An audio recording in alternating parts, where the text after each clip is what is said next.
Hello, welcome to not an episode of The Chain.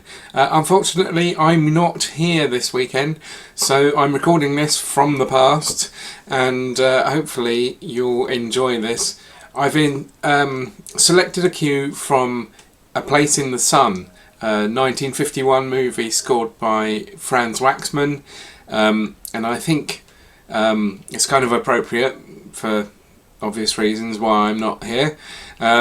And it's a beautifully sunny day outside in the UK here today, so doubly appropriate.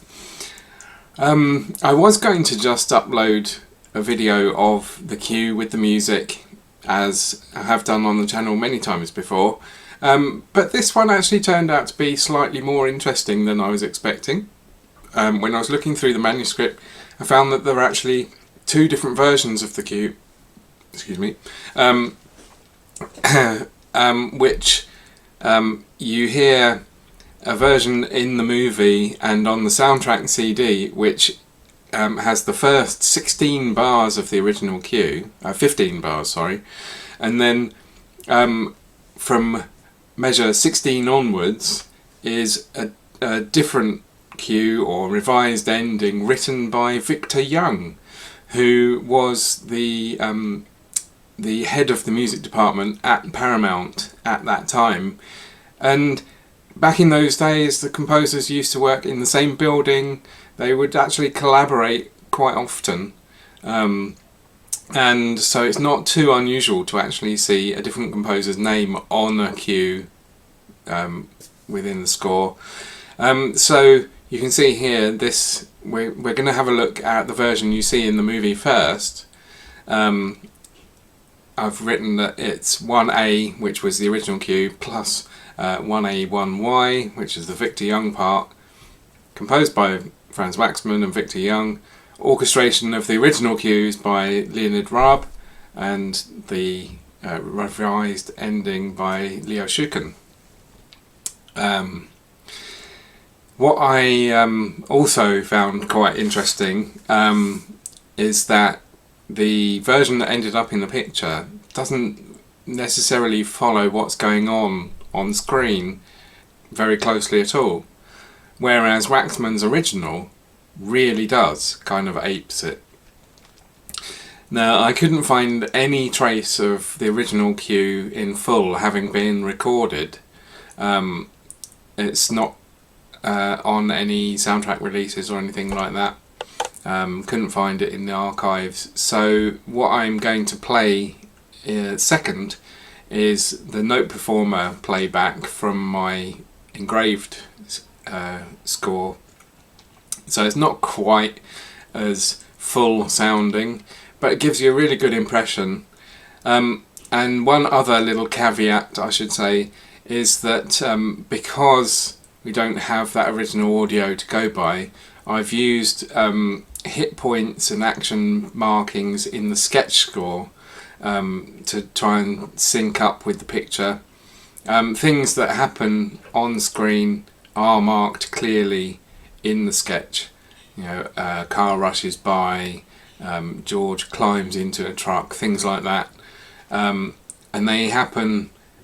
I've made the music happen at the right, hit the right beats at the right time. Whether there were any adjustments to the picture that mean that maybe the tempo that was required to actually hit those beats at the right time is entirely accurate, I can't say, I'm afraid.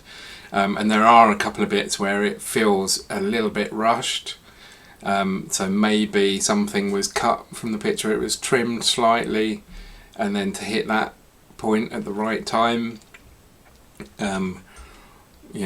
I've set a tempo that's maybe a bit too fast, but we hit the right bars at the right time where the action happens, and it was marked with timing in seconds, up to 1/10 of a second, so it's about as good as I can get, I think, and hopefully you'll enjoy it.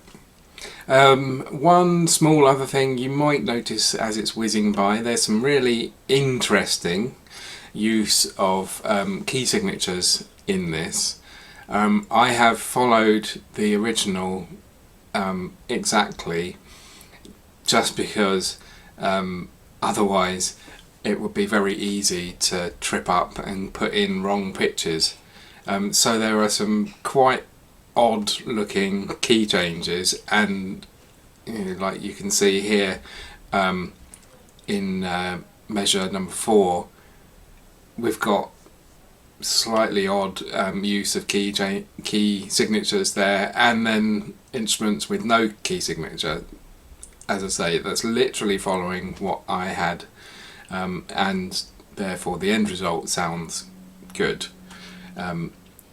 At some point I may come through and editorialise and clean everything up, but that's a lot of work that wasn't anticipating getting into right now, at least.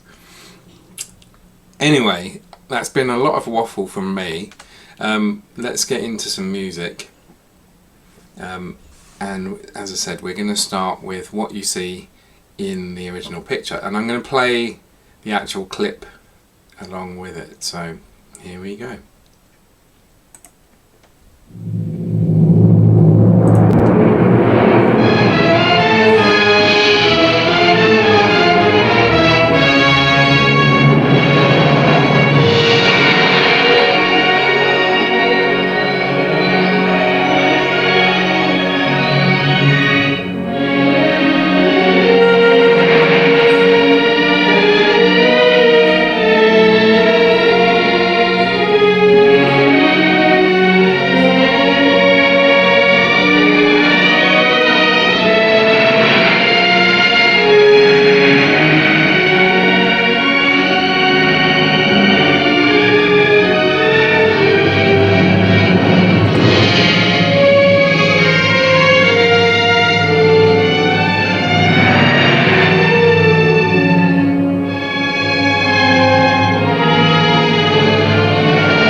So you may have noticed, actually there were 2 bars there that were cut out as well, 2 measures, and the music actually ends slightly earlier in the scene than it does in the original cue.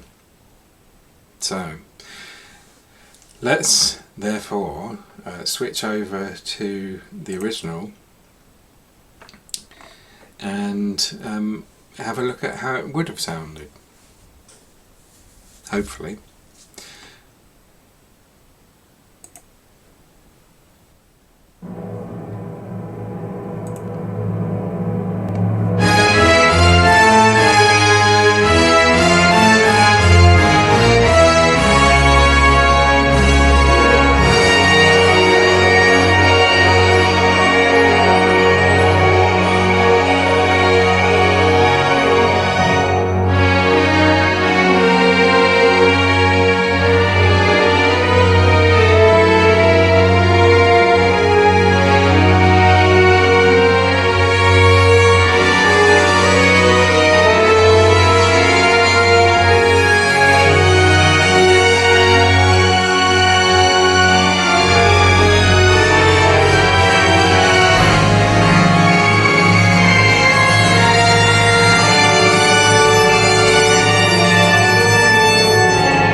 So almost to the second correct in terms of timing.